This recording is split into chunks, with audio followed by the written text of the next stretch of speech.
بسم اللہ الرحمن الرحیم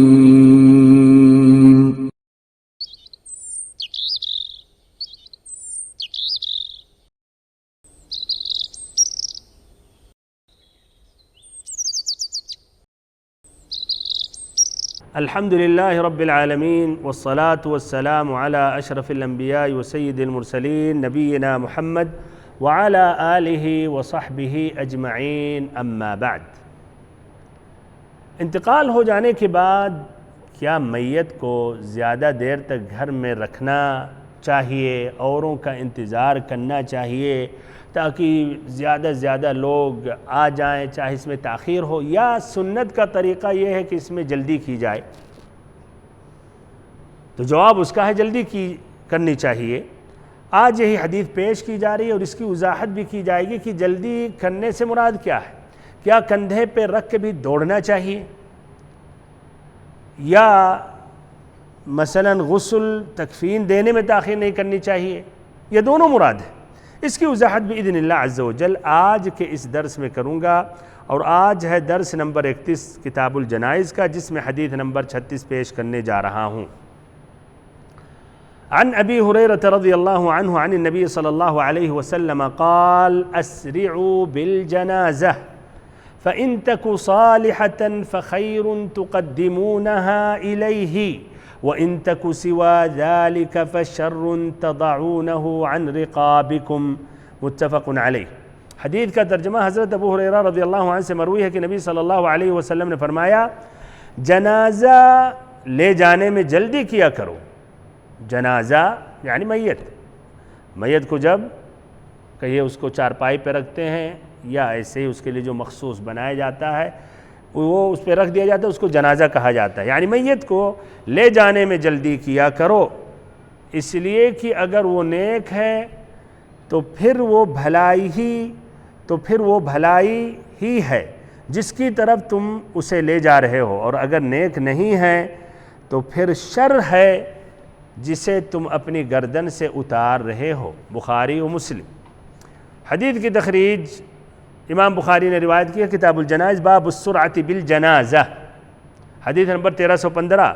ایسے امام مسلم کتاب الجنائز باب الاسراع بالجنازہ، پیج نمبر 380، حدیث نمبر 944، ایسے ہی اس باب کا جو نمبر ہے 50 ہے۔ یہ دونوں حضرات اس طریق سے روایت کرتے ہیں، اس پر ذرا غور کریں آپ سند میں، اس لیے اس کے بعد ایک سوال کروں گا۔ اس طریق سے روایت کرتے ہیں سفیان ابن عیینہ روایت کرتے ہیں الزہری سے، اور الزہری روایت کرتے ہیں سعید بن المسیب سے۔ الزہری کس سے روایت کرتے ہیں؟ سعید بن المسیب، اور سعید بن المسیب روایت کرتے ہیں ابو ہریرہ رضی اللہ عنہ سے۔ طبعا یہ مشہور سند ہے، اس سند پر آپ کو کئی حدیثیں ملیں گی، الزہری عن سعید بن المسیب عن ابی ہریرہ۔ پھر اس کے بعد وہی نبی صلی اللہ علیہ وسلم نے حدیث یا آپ نے فرمائی۔ مزید وضاحت کر رہا ہوں، یہ حدیث کو امام مسلم نے بھی روایت کی ہے ایک دوسرے طریق سے، اس حدیث کا نمبر 51 ہے، یعنی وہی نمبر باب میں 50 سے جو بھی گزرا، اور یہ جو ہے دوسرے طریق سے روایت کر رہے ہیں نمبر 51 ہے۔ ادھر غور کریں، اس طریق سے روایت کرتے ہیں طریق ابن وہب جو روایت کرتے ہیں یونس ابن یزید سے، جو روایت کرتے ہیں ابن شہاب الزہری سے، وہی الزہری سے۔ الزہری کے بعد کون تھے پہلے؟ سعید بن مسیب۔ ادھر بھی کن کو ہونا چاہیے؟ سعید بن مسیب کو ہونا چاہیے، غالباً ایسے ہوتا ہے ہر سند، لیکن یہاں الزہری روایت کر رہے ہیں ابو امامہ ابن سہل ابن حنیف، ابو امامہ ابن سہل ابن حنیف، جو روایت کر رہے ہیں کن سے؟ ابو ہریرہ ہی سے۔ قال سمعت رسول اللہ صلی اللہ علیہ وسلم یقول، میں نے نبی صلی اللہ علیہ وسلم کو کہتے ہوئے سنا، اسرعوا بالجنازہ، کہ جنازہ لے جانے میں جلدی کیا کرو، یا جنازہ کے متعلق جلدی کرو۔ فإن كان صالحة قربتموها إلى الخير، اس لیے کہ اگر وہ صاحب جنازہ یا وہ میت اگر وہ صالح ہے تو اسے خیر سے اور تم قریب کر دیتے ہو یا قریب کرتے ہو۔ ادھر اب سوال یہ ہے سند کے اعتبار سے، پہلے میں زہری روایت کرتے ہیں سعید بن المسیب پھر ابو ہریرہ سے، دوسرے میں الزہری روایت کرتے ہیں ابو امامہ سہل بن حنیف جو ابو ہریرہ سے۔ ایسے اگر روایات میں سند میں اختلاف ہوتا تو اہل علم کیا کہتے ہیں؟ اس کو کیا بولتے ہیں؟ علہ، کہیں نہ کہیں خلل ہے کہ نہیں؟ لیکن یہاں یہ بات نہیں ہے۔ ابن حجر رحمہ اللہ کہتے ہیں، اور بہت ہی اختصار سے یہ واضح کر دیتا ہوں، یہاں اس کا جواب یہ ہے کہ امام زہری اس لیے بڑے امام ہیں، انہوں نے دونوں سے روایت کی ہے۔ ابو ہریرہ سے کئی نے روایت کی ہے، تو سعید بن مسیب سے بھی سنے اور ایک مرتبہ ابو امامہ سے سنے۔ جبکہ اگر ایک راوی ہوتا تو یہ پکڑتے اس کو کہ ارے ادھر آؤ، یہ کیا ایک مرتبہ سعید بن مسیب کہتے ہو، ایک مرتبہ تم کہہ رہے ہو ابو امامہ، اس کے معنی تمہارے حفظ میں خلل ہے۔ تو اگر عام راوی ہوتا تو ممکن ہے اس سند کو ضعیف قرار دیا جاتا ہے اس راوی کی وجہ سے، اس لیے کہ کبھی یہ کہہ رہا کبھی وہ کہہ رہا ہے۔ لیکن اس لیے کہ امام زہری بڑے ہیں، اور ظاہر بات امام بخاری امام مسلم نے روایت کی ہے، انہیں ان چیزوں کا عبور ہے، احاطہ ہے، تو اس میں کسی نے اشکال نہیں کیا۔ لیکن یہی بات دوسری جگہ اگر ہوتی تو اشکال ہو جاتا ہے۔ اسی لیے بہت سے مسائل میں کوئی قاعدہ آپ نہیں کر سکتے کہ واحد زائد واحد یساوی اثنین، کبھی کبھی اس کے اندر اور گہری نظر سے دیکھنی پڑتی ہے۔ اسی لیے کہا جاتا ہے ان مسائل میں تفریعی چیزوں میں اہل علم کی طرف رجوع کرنا ضروری ہے۔ یہ نہیں کہ آپ نے کتاب پڑھ لیا، چند ادھر مطالعہ کر لیا، یہاں دیکھا کہ یہ راوی موجود ہے، حدیث کو ضعیف کر دیا، پھر اسی کیفیت میں دوسری جگہ آپ خود مجتہد بن کر کہتے ہیں ضعیف۔ نہیں، آسان نہیں ہے۔ اچھا، بہرحال آگے بڑھتے ہیں۔ اس حدیث میں جو الفاظ ہے اس کی وضاحت کر رہا ہوں۔ اسرعوا بالجنازہ، جنازہ سے مراد میت، الجنازہ، اور جنازہ سے مراد کیا؟ وہ تخت، جنازہ اوپر، جنازہ نیچے والا، اوپر جنازہ میت، جنازہ تخت، تو یہ واضح ہے۔ سوال اب یہ ہے اسرعوا، جلدی کرو، میت جس کی تدفین کرنا چاہ رہے ہیں اس کے لے جانے میں یا اس کے متعلق جلدی کرو۔ ادھر کیا مراد ہے جلدی کرنا؟ ہاں، تو کس چیز میں؟ تدفین میں، تدفین میں جلدی کرو۔ اچھا، اس میں اور کیا ہو سکتا ہے دوسرا معنی؟ ایک تدفین میں غسل، تکفین، تدفین، اور ایک کیا ہے کہ اس کو پورے معاملات کو جلدی ہونا چاہیے۔ تو ایک تو معاملات میں یہ داخل ہو گیا، اور ایک دوسرا کیا؟ کندھے کے اوپر جب لے جا رہے ہو تو اس میں یہ نہیں کہ سلو لے چلو، ہاں اس میں جلدی کرو۔ بہرحال یہ دونوں میں مختصر بیان کر دیا، مزید وضاحت کر رہا ہوں۔ تو اس میں دو معنی ہے۔ پہلا معنی یہ ہے کہ اس کی تجہیز اور تکفین اور نماز پڑھنے میں جلدی کرو، تاخیر مت کرو۔ تو انتقال ہو گیا، دنیا سے تعلق ختم ہو گیا، باقی رکھنے میں کوئی فائدہ نہیں ہے، بلکہ تاخیر کرنے سے بھائیو کیا جسم سے بدبو آئے گی، بلکہ آہستہ آہستہ وہ جسم سڑے گا، واللہ المستعان۔ تو اس میں تاخیر مت کرو، تغسیل، تکفین، اور ایسے ہی تجہیز، ایسے ہی تدفین، اس میں جلدی کرو، ایسے نماز پڑھنے میں۔ اور اس کی دلیل یہ ہے، تائید ملتی ہے، ایک حدیث ہے، ابو داؤد نے روایت کی، حدیث نمبر 3159، لیکن حدیث ضعیف ہے۔ اس میں آتا ہے لا ينبغي لجیفة مسلم ان تحبس بین ظہرانی اہلہ، کہ یہ درست نہیں ہے کہ ایک مسلمان کی لاش اس کے گھر میں یا گھر والوں کے درمیان چھوڑ دیا جائے، تاخیر کر دیا جائے، اس کو روک دیا جائے۔ یہ صحیح اور درست نہیں ہے۔ یہ ہے تو کہ مراد اس میں کہ تاخیر نہ کی جائے۔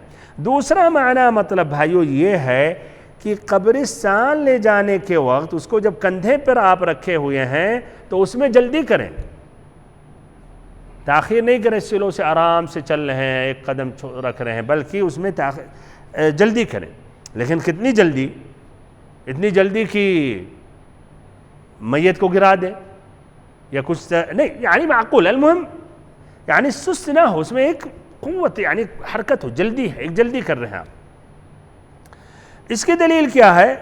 ایک تو ابن الملقن کہتے ہیں وہ اظہر وعلیہ الجمہور، کہ یہ قول زیادہ اقرب الی الصواب ہے، کہ وہ اس کو کندھے پہ رکھنے کے وہ جلدی لے جائیں، نہ کہ سلو لے جائیں۔ کہتے ہیں یہ زیادہ اقرب ہے، اور جمہور اہل علم کا بھی یہی کہنا ہے۔ اور مزید تائید اس کی ملتی ہے ایک روایت جو عوینہ بن عبد الرحمن نے روایت کی اپنے والد سے، کہتے ہیں ایک مرتبہ یا ایک یہ عثمان ابن ابی العاص کے جنازہ میں شامل تھے، کہتے ہیں اور ہم لوگ اس جنازہ میں چل رہے تھے مشین خفیفاً، بہت آہستہ آہستہ چل رہے تھے. اور یہ آہستہ آہستہ چلنا بھائیو یہ کن کا رسوم ہے؟ ایسا بہت صحیح. اور ابھی بھی جو بڑے جن کی تدفین ہوتی ہے اور خاصتاً جیسے وہ فوج اس کے پورا جو رسمی طور پر بڑے تو بہت ہی اس کا سلو لے جاتے ہیں کہ نہیں، تو یہ خلاف سنت ہے. اس کی دلیل کہتے ہیں عثمان بن ابی العاص کے جنازہ میں تھے اور بہت ہم آہستہ آہستہ چل رہے تھے. فلحقنا ابو بکر رضی اللہ عنہ ورفع صوته، تو ہمارے پیچھے دوڑ کے آئے ابو بکرہ اور انہوں نے اپنی چھڑی اٹھائی اور کہا لقد رأیتنا ونحن مع رسول اللہ صلی اللہ علیہ وسلم نرمل رملا، کہ ہم لوگ نبی صلی اللہ علیہ وسلم کے زمانے میں تھے یا آپ صلی اللہ علیہ وسلم کے عہد مبارک میں ایسی حالت میں نرمل رملا، رمل کرتے تھے. رمل جس طرح طواف میں پہلے 3 اشواط میں بتایا جا رمل کرو، رمل یعنی قدموں کو قریب کرتے ہوئے دوڑ لگاؤ ایک دم بھی تیز نہیں، سپیڈ سے بھاگو، جس طرح کی سعی میں وہاں بین العلمین الاخضرین 2 سبز جو لائٹ ہے اس کے درمیان نہیں، اس میں تو تیز سے آیا نہیں، یہاں ہرولہ اس کو رمل کہتے ہیں. تو اس طرح مراد اس طرح ہوگا. دوسرا جو معنی ہے کہ کندھے پہ رکھ کے یعنی ہلکا سے دوڑ لگاؤ، سستی کے ساتھ مت چلو. دوسرا جو قول ہے اس کو نووی نے راجح قرار دیا اور کہا یہی صحیح ہے. اور پہلا جو قول ہے کہ تغسیل تکفین گھر میں زیادہ تاخیر نہیں کرو، اس کو انہوں نے باطل ٹھہرایا. اچھا بھائیو، آگے بڑھنے سے پہلے کہ کیا امام نووی کی رائے صحیح ہے یا نہیں صحیح ہے، حدیث پر غور کریں. امام نووی نے کیوں کہا کہ پہلا قول ضعیف ہے؟ ہاں کیا وجہ؟ حدیث پر غور کریں کس لفظ سے انہوں نے لیا. بہرحال امام نووی کا بھی یعنی حقیقت میں بہت ہی عمدہ یعنی ان کا فہم رہا یہاں، اور بہت ہی باریکی سے اس لفظ پر غور کرتے ہوئے انہوں نے کہا کہ پہلا جو قول ہے وہ صحیح نہیں ہے، بلکہ کہا وہ معنی کے اعتبار سے باطل ہے. ہاں کون سا لفظ؟ ہاں اچھا، اور ہاں ذرا اور بڑھا دیں اس سے پہلے کچھ جملہ. فشر تضعونه عن رقابكم، یعنی تو پھر شر ہے جسے تم اپنی گردن سے اتار رہے ہو. تو کہہ رہے یہ کیسا شر ہے کہ اپنے گردن سے ہم اتاریں؟ اگر معنی تغسیل اور تجہیز ہوتا تو کہتے ہیں یہ صحیح نہیں ہے، بلکہ مراد یہ ہے یعنی کندھے پہ رکھ کے جلدی کرنے میں، اور یہ مراد ادھر پہلا معنی نہیں ہے. بہرحال ان کی یہی رائے ہے، لیکن واللہ عالم دونوں تفسیر کرنا صحیح ہے، دونوں معنی صحیح ہے. یعنی تجہیز اور تکفین اور نماز میں جلدی کرنا، اور پھر قبرستان پر جب لے جائیں کندھوں پر تو اس میں بھی جلدی کرنا. یہی قرطبی نے بھی کہا المفہم شرح مسلم میں کہ کوئی بعید نہیں ہے کہ دونوں معنی صحیح ہے، اس لیے کہ حدیث سے مراد ہے مطلق الاسراء، یعنی عموماً اس میں جلدی کرنا. اور اس کو نبی صلی اللہ علیہ وسلم نے کوئی قید نہیں کیا، یہ نہیں کہا کہ صرف لے جانے کو جلدی کرو اور اس سے پہلے جتنا بھی تاخیر سے گھر میں رکھ سکتے ہو مطلقاً. تو یہ سبحان اللہ یہ فہم زیادہ اعلیٰ ہے. شیخ بن باز نے بھی اسی کو راجح قرار دیا. اور اگر جس طرح امام نووی نے کہا کہ نہیں دوسرا قول یہی راجح ہے، تو کہا جائے گا دوسرا قول اگر راجح ہے تو اس کا معنی اب تو نہیں ہوا کہ گھر میں جتنی بھی تاخیر کرو اور لے جانے کو جلدی کرو، بلکہ گھر میں تاخیر کر رہے ہیں آپ تو اس کی وجہ سے تو قبرستان پہنچانے میں تو اور تاخیر ہوگی، چاہے بعد میں وہ ہوائی جہاز سے جائیں. تو فائدہ کیا ہے کہ صرف کندھے پہ رکھ کے جلدی کرو اور اس سے پہلے جتنی بھی تاخیر کرو، تو وہ بھی داخل ہے. یعنی پھر سے اگر دوسرا معنی جو کہنے صحیح ہے کہ کندھے پہ رکھ کے جلدی جانا، تو ان سے کہا جائے گا تو پہلا بھی معنی اس میں داخل ہے. اگر آپ کو جلدی کی تاکید کی گئی ہے کندھے پہ رکھ کے جلدی لے جاؤ قبرستان، تو اس سے پہلے بھی جو تجہیز اور تکفین اور نماز ہے اس میں بھی جلدی ہونی چاہیے. اس لیے کہ اگر آپ ادھر تاخیر کر رہے ہیں تو یہاں جلدی کرنے میں فائدہ نہیں ہیں۔ تو یہ بھی بہرحال اس طرح راجح مسئلہ، خلاصہ کلام تو اسراع سے جلدی کرنے سے مراد تکفین، تغسیل یا تغسیل تکفین نماز، اور پھر ایسے ہی کندھے پر لے جانے کے وقت بھی یہی صحیح ہے، یہ خلاصہ ہے۔ اور اس پہ کچھ اہل علم نے کسی نے پہلے کو راجح کیا، کسی نے دوسرے کو، لیکن دونوں معنی صحیح ہے۔ فَإِن تَكُ صَالِحَةً، اگر وہ شخص نیک ہے، ادھر یہ تعلیل، وجہ کیا ہے کہ جلدی کرو، یہ وجہ ہے کہ اگر وہ صالح ہے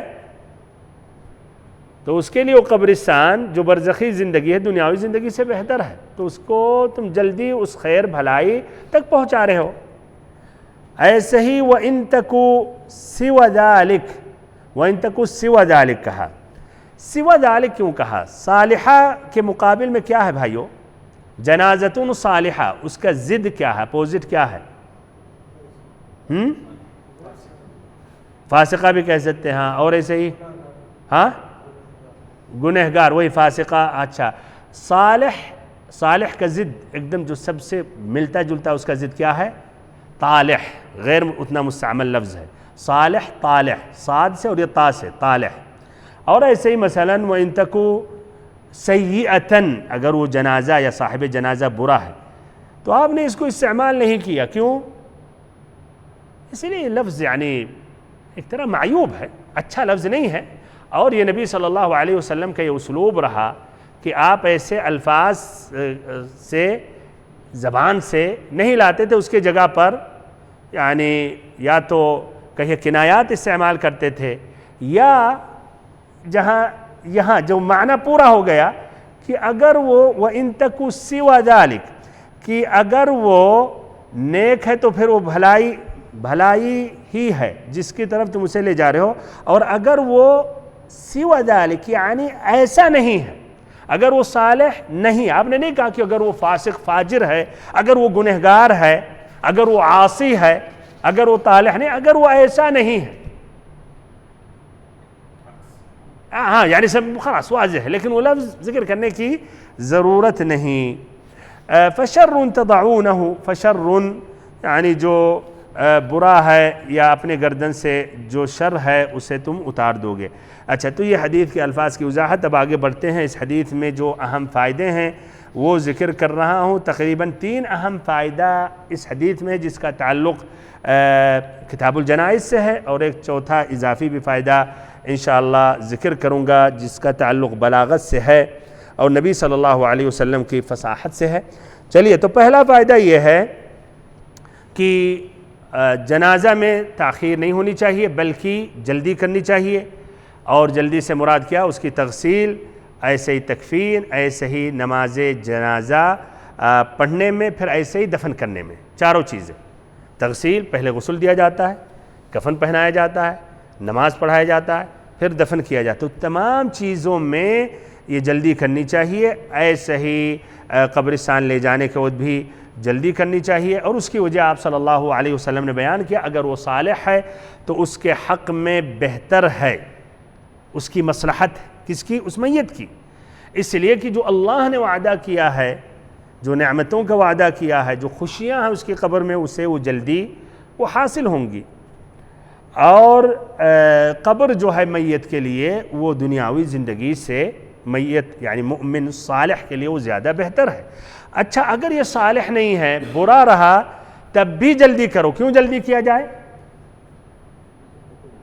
تو اس کو کیوں جلدی آپ ڈھکیل رہے ہیں مثلا عذاب کی طرف، اگر وہ عذاب کا مستحق ہے؟ کیوں؟ بہت صحیح، تو اس میں گھر والوں کے لیے مصلحت ہے، گھر والوں کے لیے مصلحت ہے، اور ایسے جو جنازہ میں شامل ہو رہے ہیں ان کی مصلحت ہے کہ جلدی اس کا یہ جو ہے کہیے جو شرعی اس کے ساتھ جو رویہ اختیار کرنا چاہیے وہ جلدی کر کے انہیں بھی فرصت دیں اور سب اپنے کاموں میں جائیں، تو جلدی سے انہیں کہیے اس کے متعلق وہ کام پورا وہ کریں۔ اور طبعاً کچھ ایسے بھی ہوتے ہیں فاسد قسم کے کہ گھر والے بھائیوں بلکہ پورا معاشرہ خوش ہو جاتا ہے جب ان کی موت واقع ہوتی ہے، تو حقیقت میں اگر ایسے ہیں خوشی کی بات ہے تو اس کو جلدی کرنا چاہے تاکہ اور سکون ملے سب کو۔ تو اگر صالح ہے تو اس کو جلدی بھلائی کی طرف جلدی پہنچائیں، اور اگر وہ برا ہے تو ہم اپنے سے شر کو یا وہ نقصان اور یہ برائی کو ہم ختم کریں، اور کندھے سے یہ کہیے ایک طرح ایک بوجھ کو ہم اتاریں۔ یہ پہلا فائدہ۔ دوسرا فائدہ، اسراع سے جلدی کرنے سے مراد کیا ہے؟ اٹھانے کے وقت، یعنی اس کو یہ بھی ایک معنی ہے کہ کندھے پر اٹھاؤ تو جلدی لے جاؤ، تو اس سے مراد کیا ہے؟ تو اس سے مراد ہے جس میں جلدی ہو، لیکن وہ ایسی جلدی جس میں دوسروں کو تکلیف نہ ہو، جس میں یہ خطرہ نہ ہو کہ میت کو گرا دیں گے، جس میں یہ خطرہ نہ ہو کہ اور لوگ جو شامل ہیں ان کو تکلیف ہو جائے۔ ایسے ہی اس سے مراد اس اسراع سے اتنی بھی تیزی نہیں جس سے کچھ لوگ اٹھانے والے تھک جائیں، پریشان ہو جائیں، تو اس کو مراعات، اس کا خیال کرنا چاہیے، اس کو مد نظر رکھنا چاہیے۔ تو خلاصہ کلام، اس جلدی سے مراد یہ ہے کہ ایک دم آہستہ نہ چلیں بلکہ معقول چال چلیں، اور اس میں کچھ اس میں چستی ہو، کچھ قوت ہو، رمل کی طرح، دوڑ لگانے کی طرح، اور ساتھ ساتھ اوروں کو تکلیف نہ ہو، نہ کہ ایسا ہو کہ وہ پھر گر جائے۔ اور اس کی دلیل یہ ہے، مزید تاکید کے لیے امام بخاری نے باب باندھا جس باب میں حدیث کو ذکر کیا، باب السرعۃ بالجنازہ، کہ جنازہ کے متعلق جلدی کرنا۔ پھر انس رضی اللہ عنہ کا یہ اثر بیان کیا کہ انس رضی اللہ عنہ نے کہا انتم مشیعون، کہ تم اس جنازہ کے ساتھ تم شامل ہو، ساتھ میں نکلے ہو اس کو تدفین کے لیے۔ وامشی بین یدیہا، تو اس کے یعنی دائیں بائیں بھی چلتے رہو، ایسے پیچھے بھی چلو، آگے بھی رہو، یعنی آگے بھی کچھ لوگ چل سکتے ہیں، کچھ پیچھے، کچھ دائیں بائیں۔ تو ظاہر بات ہے جب سب کو خیال کریں گے تو تیز سے دوڑیں گے تو ناممکن ہے، اگر بہت تیز، تو اس سے واضح ہوا کہ یہ اسراع سے مراد نہیں بہت زیادہ دوڑ لگانا، بلکہ معقول ہو۔ ادھر بھائیوں اور بہنوں، ایک اہم فائدہ اب ذکر کیا جا رہا ہے۔ جب نبی صلی اللہ علیہ وسلم نے اس بات کی تاکید کی، اس کو کہہ سکتے ہیں الگ ایک فائدہ ہم شمار کر لیتے ہیں، فائدہ نمبر 3۔ جب حدیث میں آیا ہے تکفین میں اور تمام امور میں جلدی ہونی چاہیے، تو اس طرح ہم جو دیکھتے اپنے معاشرے میں آج کل بہت سے لوگ تاخیر کرتے ہیں، 1 دن 2 دن، خاصتاً مان لیں اس کے قریبی رشتہ دار، بیٹا، باپ، بھائی، مثلاً وہ دوسرے شہر میں رہ رہا ہے، دوسرے ملک میں رہ رہا ہے، تو اس کے انتظار کرنے میں 1 دن 2 دن بھی لگا دیتے ہیں۔ تو کیا رائے ہے بھائیوں؟ یا کبھی کبھی تاخیر کرتے ہیں اس لیے کہ مثلاً انتقال ہو گیا، سعودی میں کام کر رہا تھا، اب گھر والوں نے کہا نہیں اس کو ہمارے پاس لائیں، اپنے آنکھوں سے ہم دیکھنا چاہ رہے ہیں، اب اس میں بھی تاخیر ہو رہی۔ کیا رائے ہے؟ یہ سنت کے مطابق ہے دونوں؟ یہ سنت کے خلاف ہے بالکل، اور دلیل اسرعوا بالجنازہ۔ تو حقیقت میں یہ صحیح اور درست نہیں ہے۔ بس شیخ اور یہ بھی ہے کہ نبی صلی اللہ علیہ وسلم نے فرمایا کہ میت کو تکلیف مت دو، جیسے تم اگر ہڈی توڑتے ہو یا کچھ کرتے ہو تو زندے کو تکلیف، اس کو آئس پہ جو لٹاتے ہیں تو کیا وہ تکلیف دینا نہیں ہوا؟ اچھا چلیے اس کی وضاحت ہوگی انشاءاللہ۔ تو بہرحال اس سے تاخیر نہیں کرنی چاہیے، اس لیے کہ یہ سنت کے خلاف ہے، ساتھ ساتھ میت کے ساتھ بھی زیادتی ہے، اس کے ساتھ بھی وہ زیادتی ہے، اس لیے کہ اس کو جلدی قبر میں پہنچانا چاہیے۔ اور اس طرح کیا کرنا چاہیے؟ جو قریبی رشتہ دار آگے آسانی سے پہنچ گئے تو الحمدللہ، اگر آگے تو پہنچ، اور اگر ایسے ہی زیادہ تاخیر نہیں تو یہ بھی صحیح ہے۔ معقول اگر تاخیر ہو رہی ہے، مان لیں کچھ گھنٹوں کی بات ہے، یا مثلاً صبح انتقال ہوا، فجر کے بعد انتظار کر رہے ہیں تاکہ ظہر کی نماز میں تدفین ہو جائے اور نماز ہو جائے تاکہ لوگ جمع ہو جائیں، یا جمعہ کے دن آ گیا، فجر سے پہلے انتقال ہوا، فجر میں غالباً لوگ نہیں رہتے ہیں اور وہ نہیں حق ادا کیا جا سکتا ہے، تو مثلاً جمعہ تک اس کو تاخیر کر دیے تو انشاءاللہ اس میں کوئی حرج نہیں ہے۔ یا کبھی کبھی بھائیوں کہیے ایک پولیس کی طرف سے، یا اس کا تعلق ہوتا ہے امن سے، اور کبھی ایسا ہوتا ہے کہ کسی نے جرم کیا ہے یا کسی نے قتل کیا ہے، کسی نے زیادتی کی ہے، تو اس کی تحقیق میں بھی ٹائم لگ جاتا ہے۔ تو انشاءاللہ ایسی تاخیر کرنا جہاں کچھ دیر تک کچھ مجبوری ہے تو انشاءاللہ اس میں کوئی حرج نہیں ہے. خاصتاً آج کل وسائل ہیں جو فریج میں باڈی کو لاش کو رکھ دیا جاتا ہے جس سے وہ محفوظ ہو جاتا ہے، بمعنی کہ بدبو آنا یا ایسے ہی وہ سڑنے کا خطرہ وہ کیفیت نہیں رہتی ہے، تو اس طرح یہ جائز ہے. واللہ اعلم بالصواب. تو یہ خلاصہ کلام تاخیر العصر نہیں کرنی چاہیے. اور یہ بھی جو نقل کرتے ہیں ایک ملک سے دوسرے میں، یار فائدہ کیا ہے، خرچ بھی کرتے ہیں دنیا، یا یہ پیسہ اس کے جو ورثہ ہیں زیادہ اب حق ہے، کیا آپ 10,000 ریال لگائیں ہوائی جہاز ٹکٹ، اس کے ساتھ کسی کو بھیجیں، کارروائی کریں، خلاص سب انتقال ہو گیا، اب کوئی فائدہ تو نہیں.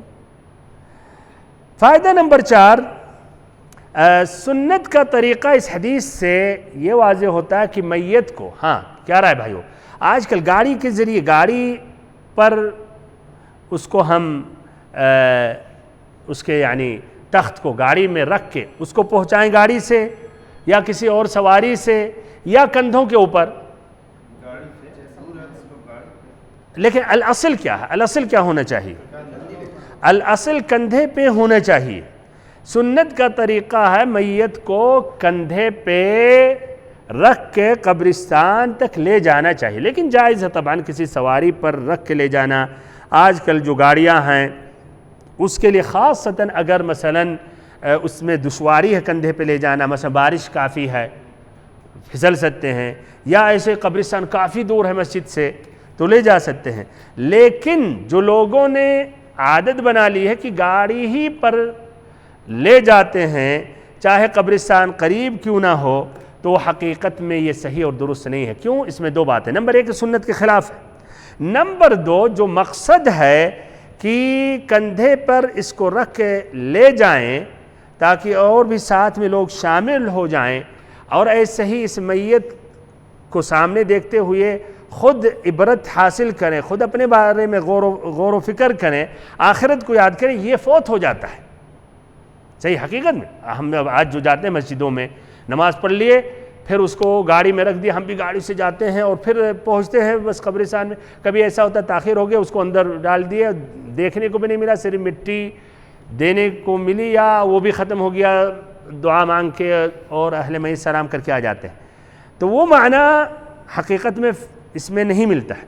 اگر وہ لے جائیں، سب جا رہے ہیں، ظاہر بات ہے دعا کرتے رہیں گے، ہم بھی عبرت حاصل کریں گے. اور اس کا ذکر حدیث میں آتا ہے، آپ صلی اللہ علیہ وسلم نے فرمایا عود المریض واتبعوا الجنائز تذکرکم الآخرہ، کہ مریض کی عیادت کرو، جنازے میں شامل رہو، جنازے کے ساتھ نکلو، اس سے آخرت یاد آتی ہے. امام احمد کی یہ صحیح روایت ہے، مجلد 17 حدیث پیج نمبر 372. تو فائدہ نمبر 4 کا خلاصہ یہ ہے کہ بہتر سنت کا طریقہ کندھے پر رکھ کر ہم لے جائیں، لیکن اگر دشواری ہے، دور ہے تو گاڑی میں بھی لے جانے میں کوئی حرج نہیں ہے. آخری ایک فائدہ ذکر کر کے اپنے بات میں ختم کر رہا ہوں. نبی صلی اللہ علیہ وسلم کی بلاغت، اور اس سے ہمیں بھی سیکھنا چاہیے ادب کلام میں، کہ اگر وہ چیز جو پسندیدہ چیز ہے، محبوب لفظ ہے، تو اس کو صراحتاً ذکر کرنا چاہیے. لیکن اگر وہ لفظ غیر مرغوب ہے یا اس میں کہیے کچھ بشاعت ہے جو عربی میں کہتے ہیں، جو لوگوں کو برا لگے، جس سے اس میں کچھ ایسے الفاظ ہیں جو سننا یا سنانا مناسب نہیں ہے، تو ہمیں وہاں ابہام استعمال کرنا چاہیے، یعنی صراحتاً اس کو نہیں ذکر کرنا چاہیے. کچھ اور تعبیر، کچھ اور الفاظ ہمیں ادا کرنا چاہیے، جس طرح کی اس حدیث میں آپ نے کیا کہا، فَإِن تَكُ صَالِحَةً فَخَيْرٌ تُقَدِّمُونَهَا إِلَيْهِ، اگر وہ صالح ہے تو اس کے لیے تم بہتر کر رہے ہو، اور اگر وہ صالح نہیں ہے تو آپ نے نہیں کہا اگر وہ فاسق ہے یا اگر وہ طالح ہے یا وہ فاسد ہے تو نہیں، اگر ایسا نہیں ہے تو. اچھا اور بھی حدیثیں ہیں اس میں آپ صلی اللہ علیہ وسلم یہ طریقہ اپناتے تھے. اچھا ایک حدیث، انما الاعمال بالنیات، کون جواب دے گا؟ انما الاعمال بالنیات فمن كانت ہجرته الى اللہ ورسولہ فہجرته الى اللہ ورسولہ، جس کی ہجرت اللہ اس کے رسول کی طرف ہے تو اس کی ہجرت حقیقت میں اللہ اور اس کی رسول کی طرف مانی جائے گی. پھر اس کے بعد تو یہاں صراحت ہے، پھر ادھر کیا آگے کیا کہا، ومن كانت هجرته لدنيا يصيبها أو امرأة ينكحها فهجرته إلى ما هاجر إليه. اور جس کی ہجرت دنیا کی طرف یا کسی عورت سے شادی کرنا، تو آپ نے نہیں کہا تو اس کی ہجرت اس دنیا کی طرف ہے، اس عورت کی طرف، جس کی طرف اس نے نیت کی تو آپ نے نہیں ذکر کیا. اور یہ بھی اس لیے نہیں ذکر کیا اس لیے اسباب دنیا کافی ہیں، لیکن جو اللہ کے لیے کرتا وہ سبب ایک ہی ہے کہ نہیں؟ یعنی ہو سکتا ہے تجارت کے لیے گیا، ہو سکتا ہے چوری کے لیے گیا ہو سکتا ہے کچھ اور وہاں کام کرنے کے لیے گیا، کئی اسباب ہیں. بہرحال ایسے ایک اور حدیث میں ابو سعید خدری رضی اللہ عنہ کی حدیث ہے، یا ابو ذر کی مشہور حدیث، اس میں فمن وجد خیرا، حدیث قدسی، اللہ تعالیٰ کہے گا اللہ تعالیٰ بندے سے جو یا عبادی فمن وجد خیرا فلیحمد اللہ، تو جس بندے نے اپنے صحیفے اعمال میں بھلائی پایا، خیرن کا ذکر آیا تو اللہ کا شکر ادا کرے. ومن وجدا، حدیث کیا ہونی چاہیے؟ ومن وجدا خیرن کے ضد میں کیا ہے؟ تو ومن وجدا شرن کہنا چاہیے نا مثلا، سمجھیں. لیکن آپ نے کہا ومن وجدا غیر ذالک فلا یلومن الا نفسہ، اور جس نے اس کے علاوہ کچھ اور پایا، خیر نہیں پایا، آپ نے شر نہیں ذکر کیا، تو اپنے نفس کو ملامت بھیجے، اسی کی غلطی ہے، وہی اس کے ذمہ دار ہے. تو یہ اضافی فائدہ تھا. خلاصہ کلام بھائیوں اور بہنوں، اس حدیث کا یہ ہے جو بخاری اور مسلم کی حدیث ہے، اسرعوا بالجنازہ. آپ صلی اللہ علیہ وسلم نے کہا جنازہ کے متعلق جلدی کرو، تاخیر مت کرو، اس کی تجہیز، تغسیل، تکفین، نماز، اور ایسے ہی جب ہم لے جائیں تو اس میں بھی تاخیر نہیں ہونی چاہیے. اللہ تعالی ہم سبھی پر رحم فرمائے، ایسے ہمارے ان مسلمان بھائیوں اور بہنوں پر رحم فرمائے جو اس دنیا میں اب نہیں ہیں، اور جو زندہ ہیں تو اللہ تعالیٰ سب کو ہدایت دے، اور سب کو اللہ تعالیٰ اسلام کی حالت میں رکھے، اور جب انتقال ہو تو ایمان کی حالت پر. آمین یا رب العالمین. وصلی اللہ وسلم وبارک وانعم علی عبدک ورسولک محمد.